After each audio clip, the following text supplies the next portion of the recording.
Alrighty, gang. Welcome back to my Total War Warhammer 3 Legions of Nagash Let's Play campaign. When we tuned in last time, we decided to leave it off here at this climactic battle against Skarbrand. He has returned. He has taken over Moxia's horde, a squadron. Not a squadron. They're not geese. A horde, if you will, of legendary heroes, and a bunch of regiments of renown too. Gonna be a bit nasty. We're gonna see if our troops can hold. We of course have our Nagash main line plus our Archai. For some reason they keep changing names on me. I mean, that's not Sepharef, that's Hans Lambda. And that's not a Morghast of Archai, that's Oftos. But we're going to see this battle in real time. We are going to take our War Banner of Uncommon. I think we are going to dump that off on the Reapers because they have the worst morale out of all of our units. We are going to, hopefully, with Nagash's healing spells and with the amount of damage output we can do with our heroes and our monster, of course Snippy, I need to rename Snippy. He's not just a Tomb Scorpion to me, he is our boy. Our most faithful of constructs. But in the meantime, we are going to get down and dirty with it. We are fighting a choke point. That's either going to be really good or really bad. I think it's going to be really good for us, pulling all their troops into a small area. That's where we excel at, because we're going to be able to dump all of our heals in one spot. And of course, Virion the Grim is going to have his hex abilities, targeting those weaker units. Let's get stuck in.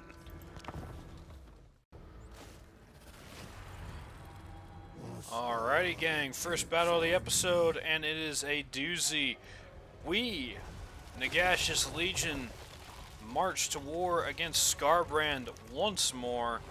We are going to take vengeance on his interloper worshippers. Look at that skybox. That's very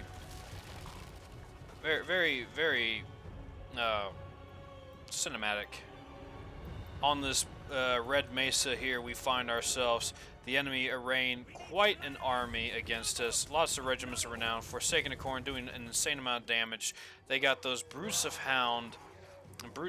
Hound, sorry. The Hound being the Norwegian version of the Chaos God Khorne. They got halberds. They got exalted bloodletters with their fiery swords. A very dangerous horde here. Not to mention they got these legendary units right here, these Bloodwake Berserkers. Look at that, 86 melee defense, 88 weapon strength. They do insane amounts of damage, and they got these little chain hammer things. Definitely inspired by God of War, I'm going to think. Kratos might have had a thing or two to say to those boys as they got geared up. We have 2 units of Blood Beasts of Khorne, very nasty, dangerous troops, but they are about the same strength level as our Bone Golems. As we are waiting for the battle to be joined, there's their legendary hero, Karanak, the physical manifestation of Khorne's vengeance, unleashed against his doom-bound foes. So that's like the 3-headed Cerberus, and there is Skarbrand himself, ready to take on Nagash. He was not having his last defeat. He is gearing up for a rematch, and he wants the rematch to be turned into his favor. Fortunately, or unfortunately, we're going to try and do our best to stop that. We're keeping our Skeleton Reapers in the rear for right now. We do not want a unit of Bloodletters to spawn in our rear and destroy our Bone Throwers. We're going to creep up just a little bit more. I'm trying to be as... I'm going to try and be as conservative as possible because we do not want these units to be hitting us in the flanks. We're going to use this choke point to our own advantage. We're going to use our Bone Throwers to call the enemy into the choke point and hopefully do a decent enough damage. We got Hans Lambda and Oftos on the flanks providing support where they need to. We got our first wave of being Nagashar Halberds, hopefully with their charge reflection. Gonna do a decent amount of damage. Hopefully blunt the enemy's spear tip and then reinforce with Snippy. I keep forgetting to rename him. We're going to rename him very soon. We're going to have Varian the Grim in the middle to pick apart the enemy's weakened units. Eventually, when the battle gets joined, Steinberg von Deal is going to support his lord, Nagash, in the center. We're going to have bone golems in this nice little skeleton sandwich, and our Nagazishar guard with swords are going to be taking up the rear as a reserve force. And the battle has started. We have shot off the first firing line. Our bone throwers now doing damage to those exalted bloodletters. Those are Hellforged host. They're an even more lethal version of the regular exalted bloodletters.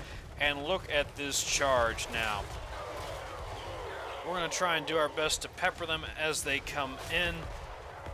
Meanwhile, the enemy is going to just get stuck right in. We're going to summon that first fist, and look at that.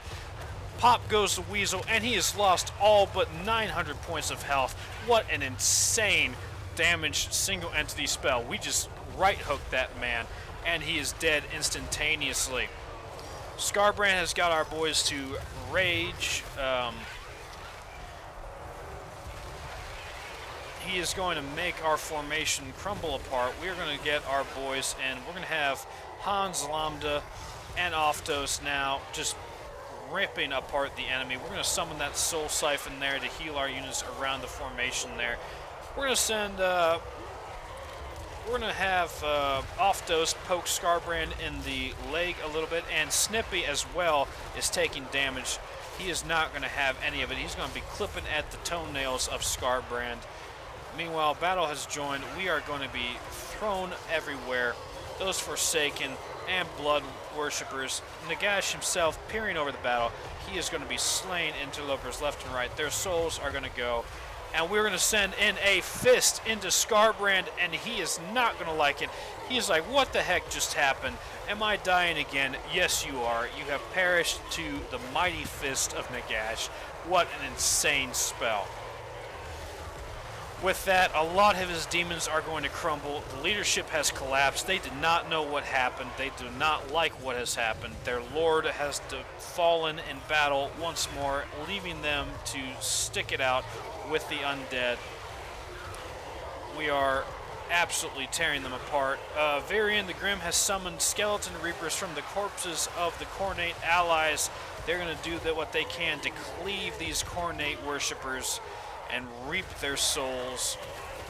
Meanwhile, Snippy's having fun back there in the background. Hans Lambda as well, showing him what's done. We're going to get another Soul Siphon in because our Tomb Scorpion has taken a decent amount of damage. And from that, the enemy is going to rout. We are going to harry them with Bone Thrower Fire the entire time. Their army has broken, but those Brutes of the Hound are unbreakable. They are going to continue the battle on the flank while we kill their allies. They are not interested in losing this fight. We're going to strike them down to a man, finish him up. They are still going to do damage to our Nagazishar with halberds. We don't care. If one of us falls, 10 more will take his place. We're going to send Nagash over to finish them off. And with that, the last few are going to get ripped apart by Nagash's aides, and there's going to be no chance at all. This battle is going to be over, as the rest of the Blood Worshippers of Khorne have fled the battlefield. Skarbrand once more has been destroyed by Nagash's hands. Not even a fight put up this time. That spell might be a little bit too overpowered, I'm afraid. But it's just so fun to use. I mean, that was just such an insane thing to watch. Just that bony hand just flying across the map like a heat-seeking missile. Thank you all for watching. We're going to see the consequences of this on the campaign map. Alrighty, gang. That was a complete blowover. We absolutely annihilated them. That fist spell we got was insane. Being able to overcast and just summon a skeleton fist that homes in on the enemy and punches them to death was hilarious. You can see the results of that battle. Only a few small groups of Forsaken, Khorne worshippers, and those Bloodwake berserkers that didn't have a chance at all to get any damage off. Yeah, they're all annihilated. Completely destroyed. We barely suffered any damage. In fact, any damage we suffered, we can almost heal instantly in the next battle. It took more time. Sorry, excuse me. It took more time to position ourselves than to get stuck in and destroy Skarbrand. We are going to get that $2,400. As you can see, we've reset the doom clock once more for our economy. Very good. We unlocked a scroll of power from that army. We are going to... We can't afford to right now, so we're going to take a bit of attrition. We're going to take some nasty swamp attrition. Some of our boys are going to go in for a mud bath, and they're not going to come back. We are now going to start assigning some skill points. With that, Battle Nagash has unlocked 2 more ranks, which is very good for him. Yeah, that's Sulakim, the Hand of Dust. That's just insane. You saw in that last battle just how quickly they crumbled. We are going to get Harbinger now, so you can start summoning those hero units. We're going to get also Arch Necromancer, of course, because we want to have extra Winds of Magic Power Reserve, so we can keep on summoning that little... That's Nagash's version of the Fist of Gork right there. He just pows people right across the face. Muhammad Ali would be definitely jealous of that one. We're going to get Heralds of the Accursed One for our Oftos, so he can get more hit points. So we're going to give him 1 point in melee attack to top him off to 12. He is coming along just fine. Hans Lambda is at level 19. We got a few interesting skills here. Oh my good heavens. Okay, so we can get him instantly Ebonrot Armor now, which gives him 32 armor, so he's at 162, almost maximum. I don't know exactly what that does, but it's going to make him a lot more tanky for sure. He's also going to get spell resistance of 20% and physical resistance of 10%. So he's going to be a very tanky boy, especially at 7,200 health and 69 melee attack and 63 melee defense. Not to mention his attacks also do poison, which reduces the enemy's weapon damage for ranged and base weapon damage and melee weapons by 15%. That also includes armor piercing.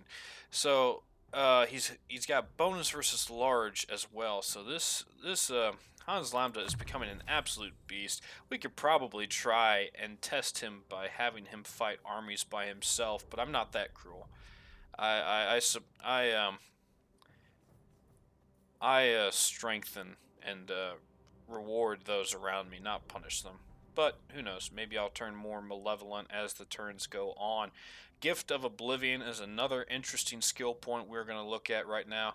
Wherever the Morghast fought, they brought the Gift of Oblivion. The Morghast had no command of sorcery, but so suffused with death magic were they that the mere presence urged the dead to rise. That's going to give us an extra 15% speed, 8 more melee attack, weapon strength of 24%, bringing us up to 727, and the ability Undead Resurgent, which is going to be an augmented area of effectability, 35 meter range, 18 seconds, and 90-second cooldown. It's going to give all units in the zone 24 melee defense and 16 leadership. Very nice indeed.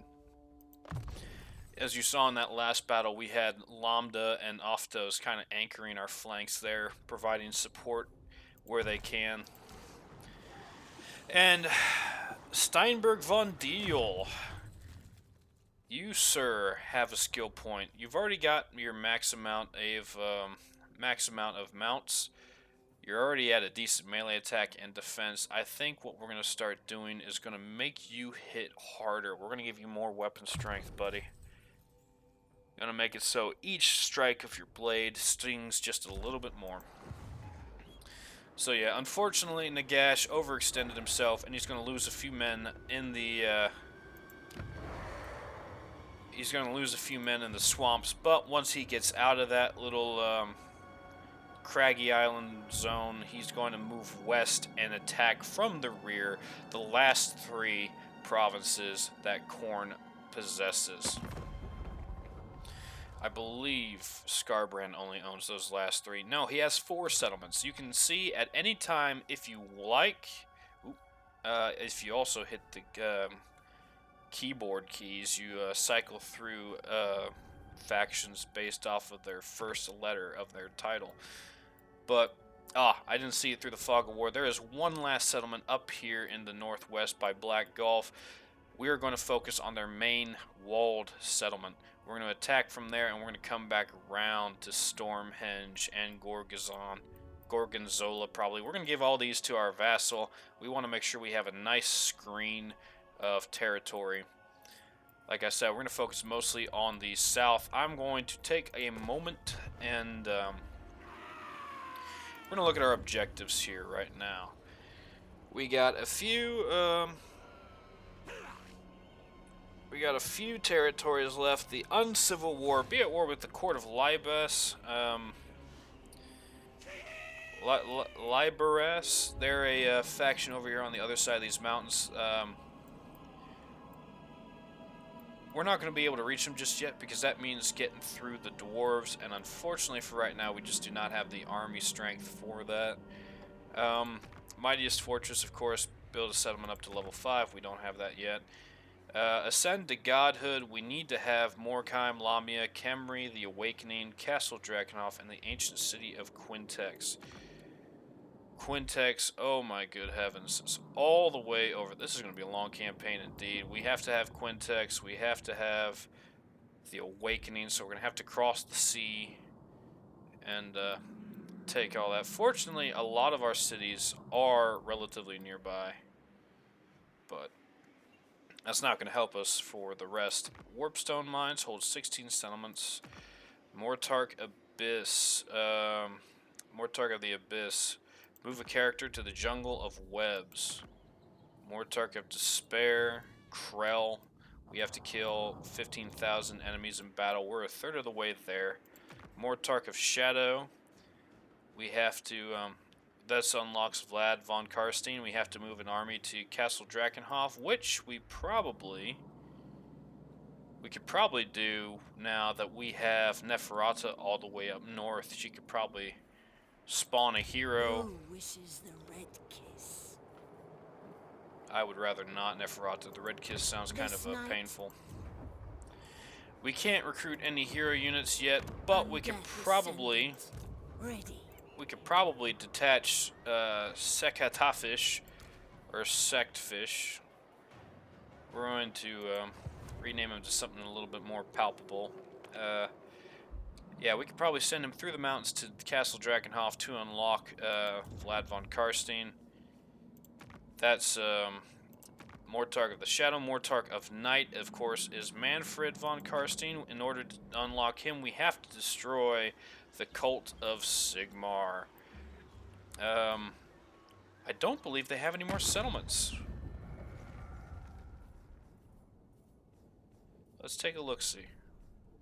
Yeah, 0 settlements. So they are suffering attrition in the desert. They might do one last hurrah against the Plain of Tuskors, but I think the orcs are going to actually do our bidding for us. That's pretty dang convenient, considering. Meanwhile, so we might almost have Manfred on side. The Mortarch of Sorrow is Caldera, and in order to do hers, we have to conquer at least one settlement with magical forest climate and start a turn with it. And then building allegiance. That's just a no-name small territory. So we're pretty close, actually, to a lot of these Mortarchs. We just have been stuck running around in circles with Khorne for right now. Fortunately for us, we got the likes of Manfred to support us, because if we didn't, all these armies would be focusing down our territories, and we'd be a lot busier than we are already. So we're going to look at building upgrades, of course. Archon, we don't really have anything we want from him. Too expensive. It's only 150 more gold per turn. We don't really have any additional buildings to put down for Nagash himself. Find my harem. I don't really know if Aros is going to get much use out of himself here. We're gonna send him off on his own, probably down south here to get stuck in with the horde that's forming on our border, just in case Manfred decides to betray us and leave the path open for Numas. We got walls in the former side of the Black Pyramid that are going to be all right. We're building walls in Numas, so, and we have Archon there, so the front line is still pretty strong. We just need to make sure that we don't give them any chance to go behind us and raid, especially like in Qatar. And with that out of the way, I think we're done in the Badlands. We are going to move up north, and we're going to see... Well, first of all, let's stop by Nagash and see what we have available to us. For 4,800 buckaroonies, we could probably get better tier walls. Omar, what can you recruit? You can recruit more doggos and bats and skeleton spears and zombies. We're going to get that because that's going to be useful for you. I think we're also going to get you a band of stone golem, or bone golems, sorry, not stone golems, bone golems. That's going to give you a nice little holding force there, since those bone golems have insane melee defense. Look at that, 56. They are going to do absolute wonders. Do we have anything else to build? You know, probably getting started on the Cairn units and the Mortis engine, especially since it's only 970 bucks. We're going to get started on that recruitment building. Meanwhile, we are also going to build the what are we going to build? I don't think, unfortunately, each one of these buildings here for the constructs are single buildings, so they're going to take a lot of building slots, unfortunately. But I think we're going to focus on as well getting the Lich Priest Mortuary Cult, so we can unlock a bunch of those Lich Priest heroes, because having mages in our armies that don't have the capabilities for it, or don't have a powerful one like Nagash, will be crucial. And then hopefully, once we get a few more recruitment buildings set up, this army might be strong enough to sally out. Of course, we would be fighting a war against Drazoath the Ashen and his forces. Already got a bunch of artillery and range units, not our cup of tea, especially since we don't have an answer for that, except for maybe our archers. We'll see how well that goes. We might not. We might just let Bitter Bay just be a little halfway house for all the creatures of the Badlands, or of the Badlands, to just like stop by and say hello. Get a postcard of the Crimson Peak. You know, a little tourist attraction. Bring us in some more dosh. Silver Pinnacle. We're going to have to wait 11 turns in order for it to upgrade to Tier 2, get that growth building, get those defenses up. Kind of annoying, but that's the way the cookie crumbles, I am afraid. She has a skill point, Neferata does, and we are going to go on to her next ability. We're going to get her the Queen of Mysteries, which is going to make her have plus 12 melee defense and plus 20% weapon strength. And it's going to give her 50% leadership aura size when attacking. I'm going to make sure she gets a lot of buffs there. I think if we are smart, Howling Rock, Blasted Expanse, we might look at securing this Dripping Fangs Greenskin tribe. How many settlements do they have? 3. So it might be useful for us to go ahead and start declaring war on them, expanding out, getting these smaller tier settlements, and we have a Warpstone deposit in that Desolation of Drakmor. This might very well be a useful expansion for Nagash. Don't want to open up too many fronts, but, you know, Then go. we're gonna... Okay, calm down, lady. We're gonna chase after Leif Erikson. He trampled our grass after we just mowed. Kind of annoying. Left footprints in it. We're gonna make sure that he knows we mean business by attacking a completely unrelated faction next door to him. That's going to be that done with, and we're going to end turn here. We're going to see what happens. The Exiles of Khorne are up next. They are going to, they're going to advance.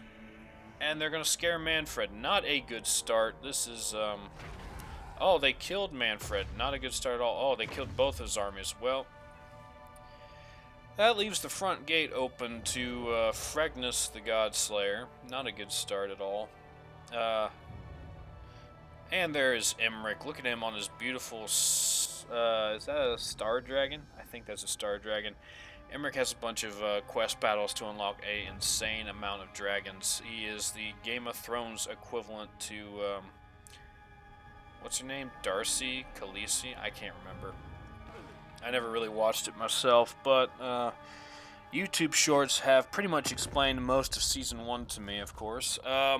Manfred wants to spend $1,600 to get us to go to war with a faction with no settlements. We're going to take the cash. Whether or not we do anything is our own choice. Excuse me. It'll be very upsetting if Volkmar the Grim has enough strength to take Antok over there to the south. The Sires of Morcaine now are sallying out. They do not have the movement speed to engage the enemy, but they're going to stand in front of them menacingly. Leif Erikson is now marching up north. He's off on his own business. I don't know exactly what he's doing. The Court of Libris is gone, which means we have unlocked the technology first vampire. Consequently, that's going to reduce the upkeep of our heroes. Hopefully make sure it's that technology right there got us in the green again. So we're now making $129 a turn. That's very good. We're going to get Nagash over here. He's going to attack Galbaraz. It is a close victory. We are going to build some siege towers real quick. We're going to continue the siege, gather our strength a little bit, and hopefully burn that settlement down to the ground and get some even more cash from that. We got Eros here. He is going to probably go back into standard march. He's going to go to Argul Migdal. He can't. I don't know why he can't. Let's... What are you doing? He has a major aversion to Argul Migdal. We're not going to be able to colonize it with him. We're just going to march his happy butt over to our vassal's army and hopefully give them some support. Archon, you can recruit some more archers and zombies. We're going to do that real quick. We're also going to recruit a bunch of spearmen to swell up our line. A very old school army right there, but it's going to be enough probably for the defense. Since there is a threat against us, it might be too late, but we're going to put money down and get those sandstone walls, the top tier defenses. Going to get those super duper towers. Sylvania's borders. What can we do otherwise? We can't do nothing about that. Aros, Umar Helstein's got one more turn with his bone golems. We are going to look at our technology tree now. With the death of Liberus, can we get any more Mortarks? No, we cannot. I think our closest is going to be Manfred, of course, once we get the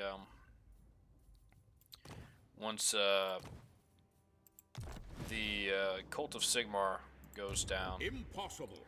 They're raiding right now, which means they're not going to take attrition. That's one of the ways. But, of course, when you raid, whenever you start a battle in raiding stance, your army becomes winded.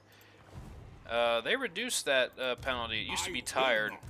or exhausted. It used to be all stances you had besides standard made you exhausted, but I'm glad to see they changed that.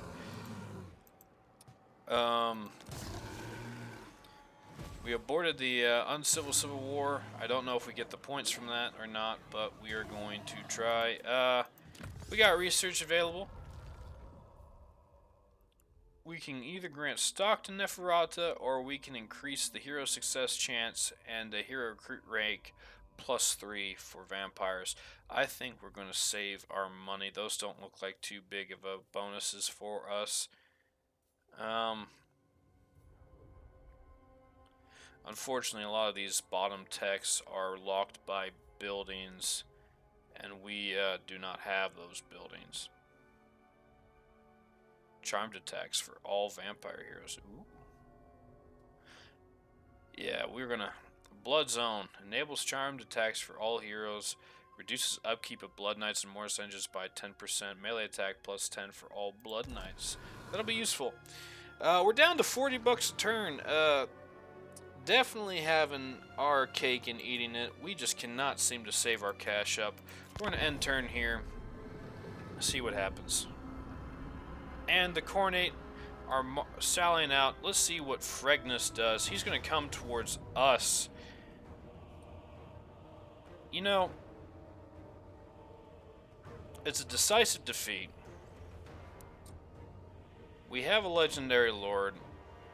They have some good units, don't get me wrong. Some chariots, some Forsaken. But I don't think they're going to get away with what they're going to get away with.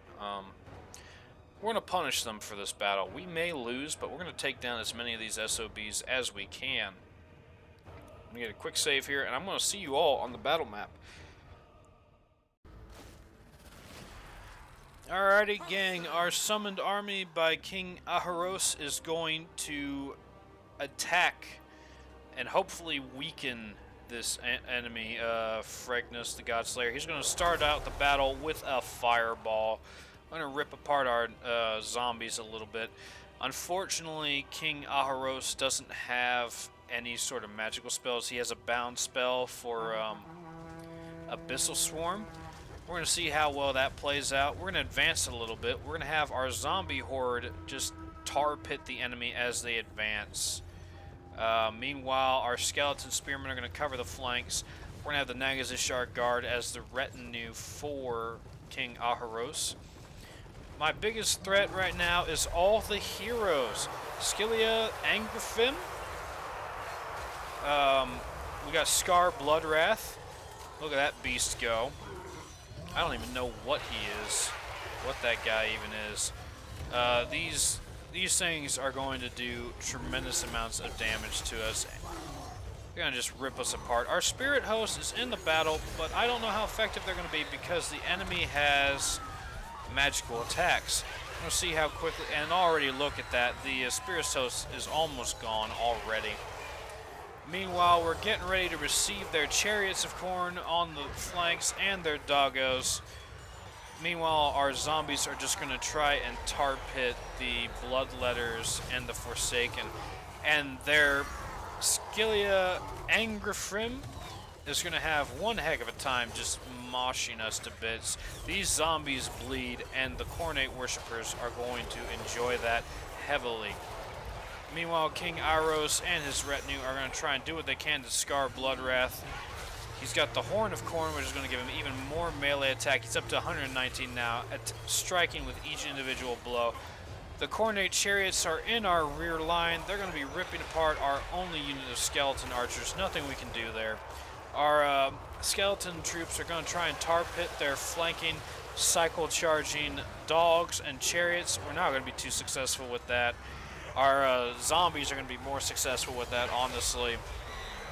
The Spirit Host is crumbling to pieces. It does not like the magical attacks. King Aharos is taking heavy amounts of damage as Fregnus has finally sallied into the battle. And look how intimidating that guy is. He doesn't care. He is on his war mount. I think it's like a Blood Beast of Khorne or something like that. He's going to get stuck in. Just ripping apart people. Our legendary lord is not going to be anything to him. He's going to let his underlings take care of him. As King Aharos draws his last breath, He collapses onto the ground, and that spells doom for the remainder of his forces. His Nagash guard have failed to defend him, and they're going to answer that with their life as they try and hold on for what little time they have left.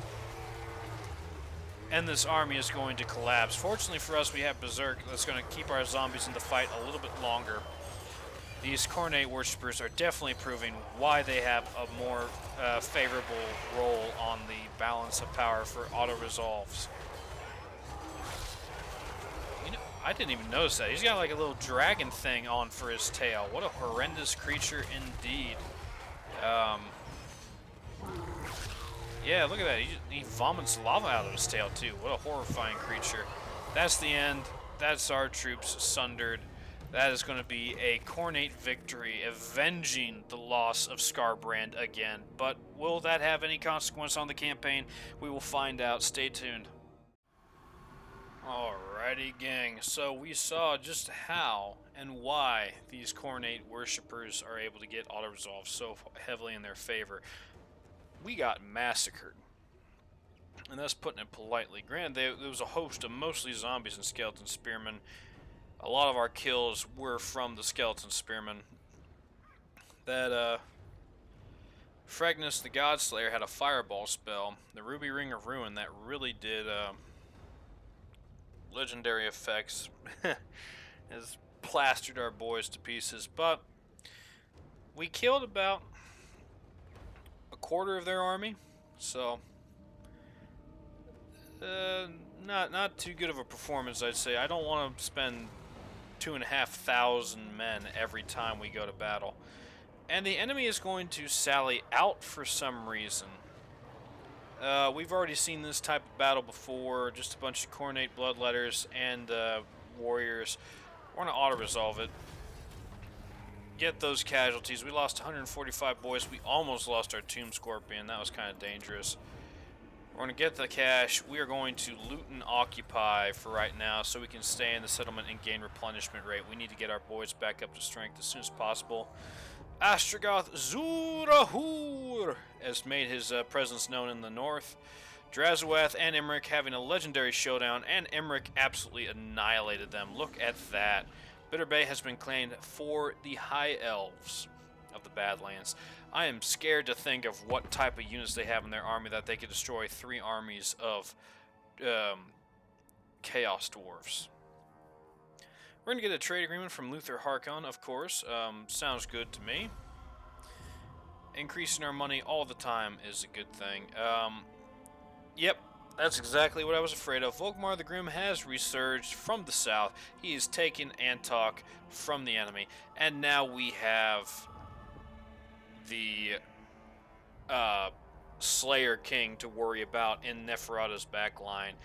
Vlad von Karstein has lost those mountainous territories. Hopefully he hasn't lost his main domain. It'd be kind of sad if Sylvania is getting their kicks from losing to the dwarves. It still claims they're very strong. Oh my goodness, they are strong indeed. They just brought 3 full army stacks, including Vlad, out into the mountains. Maybe it would be a good idea to help join them in that conflict. Maybe change our plan. We will see. Infectique, the cousin to Infectique, is going to...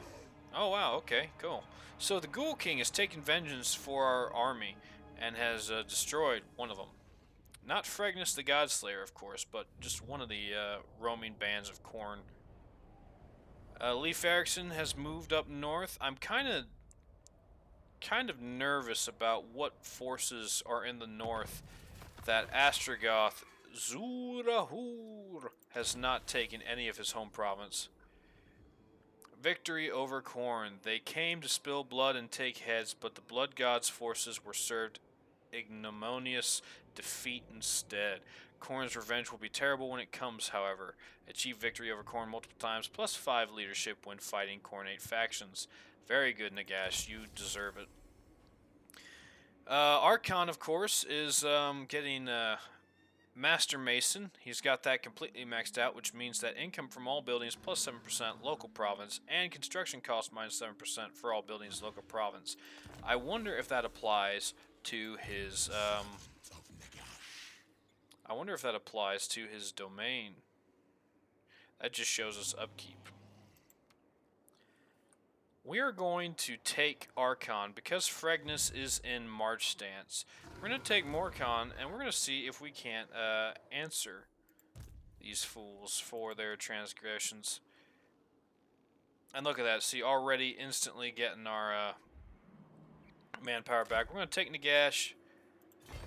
We're going to put him in camp stance and we're going to march him up to the river for Grunty Mingol. Galbrez. I think I'm debating here. Should we take more territory? What would iron give us? Let's see what iron would give us real quick. So at max capacity, iron would give us 200 ducats a turn, 32 iron ingots and trade resources, plus 1 hero recruit rank for White Kings and Tomb Princes faction wide. Very good. Plus 3 infantry units, minus 50% upkeep for Sylvanian units in the region, plus 3 recruit rank for Sylvanian units, and plus 2 melee infantry, melee defense for infantry faction wide. That melee defense might be worth it. This Savage Orc, this Red Skull here is a Savage Orc's holy place. They have kind of like their own Crusader Jihad mechanics there. You know what I've completely forgot about? I completely forgot that in the Black Pyramid, we have that Crimson Skull Chambers. We're at 60% Khorne worship, and if we get to 100%, we get to declare war on 10 random factions. We're going to start throwing ourselves at enemies to get as much money as we can post-battle loot to avoid that. We're going to send Archon out immediately to Fregnus. It says it's a valiant defeat. Bonus versus large. We're going to give that to Archon himself. He's going to be a one-man army here. We are going to destroy this army or get as close as we can to it because we need the money. If we can get a decent amount of scraps from this battle, we might be able to destroy that building and prevent ourselves from just losing our head and declaring war on 10 factions. This is a desperate move. Let's see how it plays out. I will see you all on the battlefield. Alrighty, Fregnus, can you answer to the power of Archon the Black, Mortarch of the Sacrament? We're going to send Archon in where Araros could not. The enemy's flanking forces are fortunately weaker. Casting a fireball, it's going to miss. It's going to hit the bats in the rear. That's fine. That's what these summon units are. We're going to tar pit with our skeleton spears and zombies in the front. We have a few more units of archers. They're going to provide pivotal damage output as we cannot with our very low melee attack and defense stats. Our dire wolves and our bats are going to instantly try and go in, and they're going to pin down this main unit of chaos chariots, do as much damage as they can. They're going to smack us away. Clearly not interested. We're going to send our dire wolves out to do even more damage. They have already answering in. Scylla Agrafin is going to get stuck in along with Fregnus. We're going to get oh my good heavens, I'm not going to try and... Trolltooth is his name, and making horrible sounding names is his game. We are going to, at first, get stuck in now. I'm going to put our troops in. They have one chariot over here getting tar pitted. We're going to send down Archon to do what damage he can, summoning an Unholy Communion to do area of effect damage on all those Khorne units. Meanwhile, Archon himself is going to be summoning Spirit Leech on Fregnus, and he's going to answer into the battle. His mount is going to take him going all over the crazy places. That is a... I don't even know what we called that. I can't remember what it was. But Fregnus, not going to try and take any chances, is going to bring in Trolltooth to help him.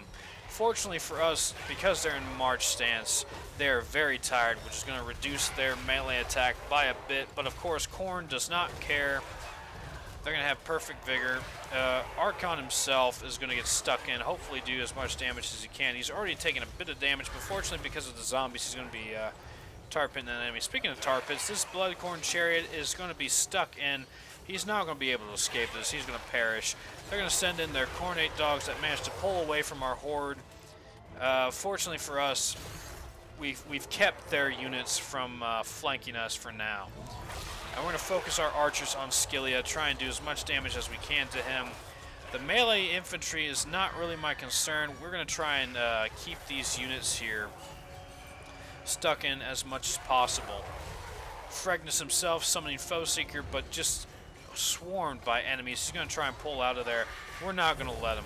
We're going to summon even more Spirit Leeches on him to do as much damage as we can. He's at half health right now.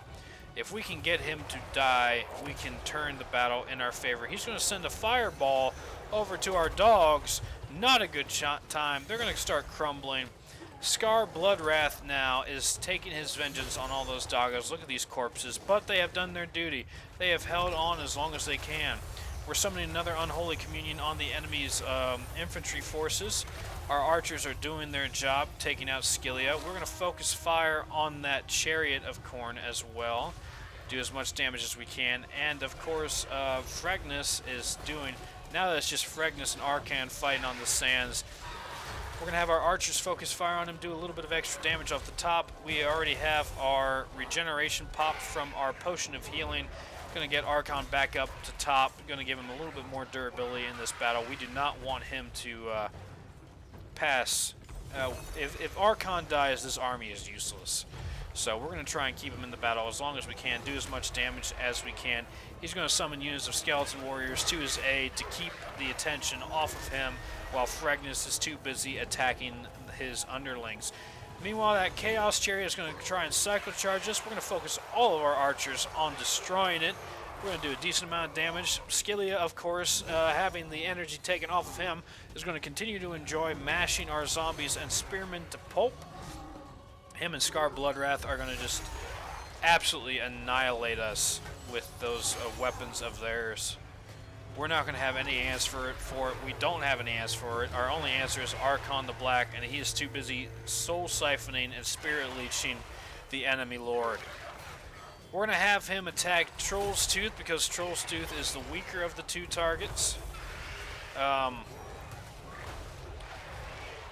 Our melee attack has gone through the floor. I wonder why that is. It's because we are debilitated, evidently. Trolltooth has an ability that allows him to debilitate our forces. We're going to send up into the sky real quick, look for our next target. I think we're going to send Archon over to hopefully finish off Skillia and Fregnus. Skillia has no health left. He has about 500 HP. Fregnus has 600. Our troops are starting to crumble a little bit, but the morale of Archon's area of effect is going to do just that little bit more. We are trying desperately to take down Fregnus, the Godslayer, but he has just ever so much HP left. He's down to 300 HP. Can we get to him before then? I do not know. Our archers are still focusing on the chariots. They've been flanked by Trolltooth. Very good exchanges. The AI loves to flank us. We finally brought down that war beast of Khorne. Fregnus, of course, not interested. He was about to come back and do more damage, but he saw we killed his war beast, and he's like, nope, I'm out. He's going to try and run away as fast as he can, but we're going to chase him down. Of course, Archon has a speed of 81. Fregnus has a speed of 60. Not enough. We're going to Spirit Leech him one final time, and we're going to get a charge off. We're going to be able to catch up to him now at the pyramids, and as we land, we are going to take the last bit of health off, and we are going to cleave him in two. A fitting end for an enemy of Nagash. That is the sole destiny of all those who oppose us. Meanwhile, Scar Bloodwrath, he doesn't care. He is unbreakable. He is just going to keep doing his little thing. I don't know what this ability is. We're going to see that right now. He has a Bloodstorm Blades ability, which boosts weapon damage, armor piercing damage, and bonus versus infantry for 35 seconds. That is probably what that is. Yeah, in fact, that is what it is. He's going to keep chopping our boys to bits, but Archon is going to answer with his